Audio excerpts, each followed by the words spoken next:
जब हम बात करते हैं क्लेंजिंग की या डिटॉक्स की तो हम बॉडी की करा के आते हैं, है ना। हम कहीं जाते हैं, 4-5 दिन, हफ्ता 10 दिन रहते हैं, हम कहते हैं डिटॉक्स कराया। किसका डिटॉक्स कराया? बॉडी का कराया। और वो कराने के बाद भी वापस आकर फिर हम उसको सस्टेन भी नहीं करते हैं, वापस आकर फिर वही खाना खाना शुरू कर देते हैं। कहते हैं अब अगले साल फिर जाएंगे, कहते हैं ना ऐसा। कई लोग तो एयरपोर्ट और स्टेशन पे ही फिर से खाना शुरू करते हैं, इतने दिन से वहां कच्चा पच्चा ऐसे ही खा रहे थे, अभी कुछ तो खाएंगे। So detox is not something that has to be done. Cleansing is a way of living. It is not गंदा करते जाए फिर उसको क्लेंस करते जाए, फिर करते जाए, फिर क्लेंस करते जाए। तो अगर क्लेंस करेंगे भी तो हमें बेनिफिट होगा, लेकिन जितना टाइम उसको ऑपोजिट कर रहे हैं उसका भी तो असर हो रहा है ना सारा दिन। सो स्पिरिचुअलिटी हमें ये नहीं सिखाती कि डिटॉक्स करना है, ये सिखाती है कि वैसे ही रहना है। We have to live that way. It is not something that has to be done once in a while. It has to be a way of living. Way of living हमारे गट का और mind का direct connection है connection, है connection. जब हम school में थे और एग्जाम के एक दिन यहीं कुछ कुछ होता था, यहाँ नहीं होता है। कहाँ होता था? यहाँ ही होता था। अगर पब्लिक टॉक पहली बार देने जा रहे हैं, इंटरव्यू पहली बार दे, तो यहाँ ही कुछ तो होता है। तो जैसे यहाँ कुछ होगा वो यहाँ होगा, और जैसे यहाँ कुछ होगा तो भी यहाँ होगा, राइट? तो भी यहाँ होगा। तो दोनों का एक दूसरे से कनेक्शन है। लेकिन over a period of time, जब हम स्कूल में थे तो नॉर्मली सब माइंड ठीक चल रहा है, वो एग्जाम के थोड़े दिन पहले स्ट्रेस्ड था, तो उसका इफेक्ट हमें अपने गट पर पता चलता था। लेकिन अगर हम उस स्ट्रेस्ड स्टेट में नॉर्मल रहने लग जाएं, कोई चीज जब कभी कभी होती है, जैसे दिल्ली की हवा दूषित है, तो जो बाहर से आते हैं कहते ओ आप लोग कैसे रहते हो यहाँ पे? हमने कहा क्यों? वैसे तो कोई प्रॉब्लम नहीं है, क्योंकि हमें आदत पड़ गई है उसकी। लेकिन जो बाहर से आएगा वो कहेगा ओ नींद नहीं आ रही थी, खांसी हो रही थी। तो कोई चीज अगर कभी कभी होती है तो उसका इफेक्ट नोटिसेबल होता है। लेकिन अगर वो रोज होने लगे तो इफेक्ट तो हो रहा है, लेकिन हमें अवेयरनेस नहीं होगी कि इफेक्ट हो रहा है, क्योंकि हमने अपने आप को उस इफेक्ट के साथ भी क्या कर लिया है। एसिडिटी हो रही है तो हो रही है, उसमें क्या एंटी एसिड खा लो, तो कहते हैं हाँ चलो। तो हमने उस इफेक्ट को भी क्या कर लिया, एक्सेप्ट कर लिया है। लेकिन हम उसको एक्सेप्ट कर भी लें, इसका मतलब ये तो नहीं है कि जो हो रहा है वो हेल्दी हो रहा है, वो नहीं हो रहा है। तो अब दोनों में से किसको चेंज करना है? इसको करना है या इसको करना है? कौन सा ज्यादा इजी है? अच्छा, माइंड को चेंज करना ज्यादा इजी है कि खाने पीने को चेंज करना ज्यादा इजी है? किसको चेंज करना ज्यादा इजी है? और अगर दोनों को थोड़ा थोड़ा कर लो तो दोनों चीजें इजी हो जाएंगी।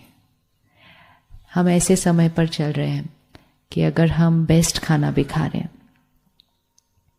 तो भी वो कहाँ से आया, कैसे ग्रो हुआ, it's not completely in our control, unless आप खुद ही उसको ग्रो कर रहे हो, खुद ही हर चीज कर रहे हो।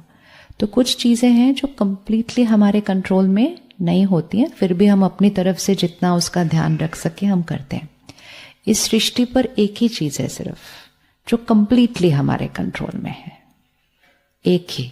बाकी सब चीज पे कोई कोई और बातों का भी इन्फ्लुएंस होता है।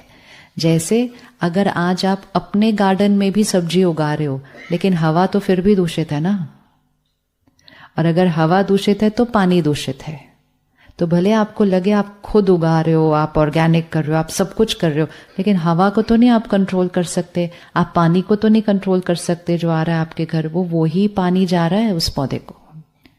तो ये सारी जो आउटर एलिमेंट्स होती हैं हम ध्यान रख सकते हैं, लेकिन टू अ सर्टेन एक्सटेंट सब कुछ हमारे कंट्रोल में नहीं है।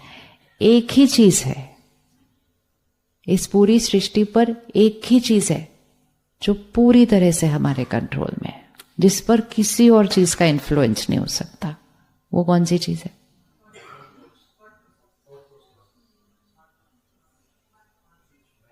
हाँ, जिस पे ना हवा का असर होता है, ना पानी का होता है, ना लोगों का होता है, ना सिचुएशंस का होता है, उसका कंट्रोल सिर्फ किसके पास है?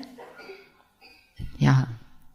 लेकिन उसको ही हमने कह दिया कि ये हमारे कंट्रोल में नहीं है, तो वो चीजें वैसे ही कंट्रोल में नहीं थी, जो है उसको कह दिया वो हमारे कंट्रोल में नहीं है, तो ओवरऑल हमने कह दिया nothing is in my control now. और जब nothing is in my control हुआ तो फिर उसका इफेक्ट तो आना शुरू होगा ही। तो क्या हमारा मन, हमारा थॉट प्रोसेस हमारे कंट्रोल में है?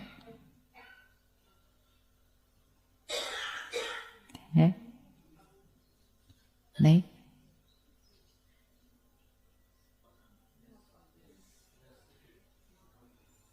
यहां जो चलता है, एक थॉट के बाद एक थॉट के बाद एक थॉट के बाद एक थॉट चल रही है ना कंटिन्यूअसली, ये हमारी चॉइस से चल रही है या अपने आप चल रही है?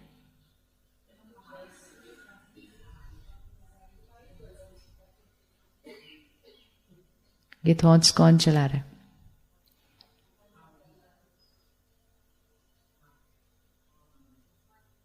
हमारा मन। हाँ, तो किसका मन? हमारा नहीं, मेरा मन। तो मेरे मन को कौन चला रहा है? मेरा मन चला रहा है, तो मेरे मन को कौन चला रहा है? क्या थॉट चल रही है वो कौन डिसाइड कर रहा है? कितनी थॉट्स चलती होंगी सारा दिन? लेकिन जो चल रही है, क्या वो हमारी चॉइस की चल रही है? तो किसकी चॉइस की चल रही है? एनवायरनमेंट की चॉइस से चल रही है। यहां आने के बाद थॉट्स में थोड़ा कोई चेंज आया? आया? अच्छा, क्या चेंज आया? पॉजिटिव एनर्जी आ रही है। तो फिर पॉजिटिव एनर्जी आने से थॉट्स चेंज हो गई? काफी चेंज हुई। फिर यहां से वापस कब जाना है? कल जाना है। ओह, तो फिर वापस जाने के बाद फिर वहां कहेंगे वहां की एनर्जी आ गई, तो फिर थॉट्स चेंज हो गए। यहां हम इसलिए नहीं आते हैं, यहां हम इसलिए नहीं आते हैं कि हमें 1 दिन 2 दिन के लिए पॉजिटिव फील करना है। हम इसलिए नहीं आते हैं। हम यहां इसलिए आते हैं कि कुछ ऐसा सीख लें जिससे इसको हमेशा ही, इसकी पॉजिटिव एनर्जी बनाई किसने? सड़क पे ही है कैंपस। इतना सा 4 कदम चलो तो सड़क है, सड़क पे गए तो दूसरी कंपनीज हैं, उधर घुसो तो अलग एनर्जी है, इस तरफ टर्न करेंगे तो घर है, घर में जाएंगे तो अलग एनर्जी है। तो ये कोई दुनिया से अलग थोड़ी है, कोई पहाड़ों पे अलग अलूफ थोड़ी है कोई जगह। यही है, शहर के बीच, लोगों के बीच एक मकान है ये, और क्या है? एक मकान है जिसमें लोग रहते हैं, वो भी मकान है, उसमें भी लोग रहते हैं। यहां भी काम होता है, सामने कंपनी में भी काम होता है। So what is creating the positive energy? There is nothing special that is creating the positive energy. तो एनवायरमेंट ही तो किसने क्रिएट किया? एनवायरमेंट कौन क्रिएट करता है? हम एक मंदिर में जाते हैं, वो भी शहर के बीचों बीच ही होता है ना। लेकिन जैसे ही हम मंदिर में घुसते हैं, एनर्जी अलग। शहर के बीचों बीच है, मार्केट के इधर भी रश है, इधर भी रश है, इधर भी ट्रैफिक है। जैसे ही मंदिर के अंदर गए, एनर्जी अलग। किसने क्रिएट की? किसने क्रिएट की? हमने क्रिएट की। कैसे क्रिएट की? कि जितनी देर हम उस मंदिर में हैं, उतनी देर हमारी थॉट प्रोसेस कैसे होने लगती है? परमात्मा को याद कर रहे हैं, परमात्मा को शुक्रिया कर रहे हैं, फिर हम प्रार्थना कर रहे हैं, जाप कर रहे हैं, मंत्र बोल रहे हैं। वो सब हाई एनर्जी वर्ड्स होते हैं। तो जब हम हाई एनर्जी थॉट्स क्रिएट करते हैं, हम हाई एनर्जी वर्ड्स क्रिएट करते हैं, हाई एनर्जी एनवायरनमेंट बन जाता है। एनवायरनमेंट हमें नहीं क्रिएट करता, हम एनवायरनमेंट क्रिएट करते हैं। अभी अगर हम इसी कमरे के अंदर गलत एक दूसरे से बात करना शुरू कर दें, फिर आर्ग्यूमेंट क्रिएट हो जाए, फिर झगड़ा हो जाए, तो 15 मिनट में इस कमरे की एनर्जी चेंज हो जाएगी। It will change. So it is not energy creates us, it is we create this energy. लेकिन क्वेश्चन सिर्फ ये होता है कि जिस तरह से हम प्लेस ऑफ वर्शिप में जाकर पॉजिटिव वर्ड्स, पॉजिटिव थॉट्स, मतलब पॉजिटिव भी नहीं, प्योर, एलिवेटेड, वो क्रिएट कर सकते हैं, क्या हम अपने वर्क प्लेस पे, घर पे वो कर सकते हैं?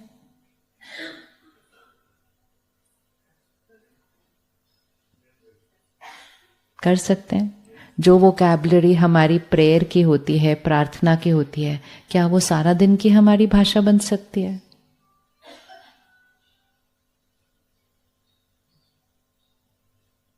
बन सकती है, नहीं बन सकती है?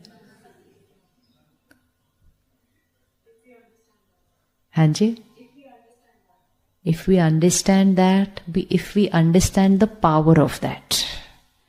जब आप यहां बैठे हैं तो सिर्फ इस पर नहीं असर हो रहा है, आपकी बॉडी पर भी असर हो रहा है उसका, आपकी बॉडी पर भी असर हो रहा है इसका, क्योंकि हम हाई वाइब्रेशनल प्लेस के अंदर बैठे हुए हैं। अब यहां पर हमें पॉजिटिव असर हो रहा है, ये हमें दिखाई दे रहा है, लेकिन हर रोज हम पर नेगेटिव असर हो रहा है, वो हमें नहीं दिखाई देता है, क्योंकि हम हर रोज हैं उस एनर्जी के अंदर। जैसे अभी हम यहां से अगर बाहर जाएं कोई और जगह पर, हमें फर्क दिखाई देता है कि साफ हवा है, लेकिन यहां रोज हैं तो गलत नहीं लगता है। जहां हम रोज होंगे हम उसके साथ क्या हो जाते हैं? अडैप्ट हो जाते हैं। लेकिन अगर हम अडैप्ट भी हो जाएं तो भी इसका मतलब ये थोड़ी है कि इस हवा का असर हमारे ऊपर नहीं हो रहा है। असर तो फिर भी हो रहा है, हम अडैप्ट हो गए हैं उसके साथ, लेकिन वो अडैप्ट होना अच्छी बात नहीं है, क्योंकि अडैप्ट होने से हम चेंज करने की कोई कोशिश नहीं कर रहे हैं। तो एक चीज पक्की करनी है, अगर यहां की पॉजिटिव एनर्जी मेरे माइंड और बॉडी पर असर कर रही है, इज अ प्रूफ कि वहां की ऑपोजिट एनर्जी भी मेरे माइंड और बॉडी पर असर कर रही होती है। चलो ऑफिस में तो बहुत सारे और लोग भी होते हैं, घर की एनर्जी कौन क्रिएट करता है? हमारे घर की एनर्जी कौन क्रिएट करता है? अगर हम हर रोज टोटल कितने घंटे होंगे हम घर पे रात को सोने के लिए? सुबह 1-2 घंटा, शाम को 1-2 घंटा। अगर उतने घंटे भी आपने हाई वाइब्रेशनल एनर्जी में आप रह लिए, आप बाकी के 8-10 घंटे बाहर बहुत आराम से हैंडल कर लेंगे।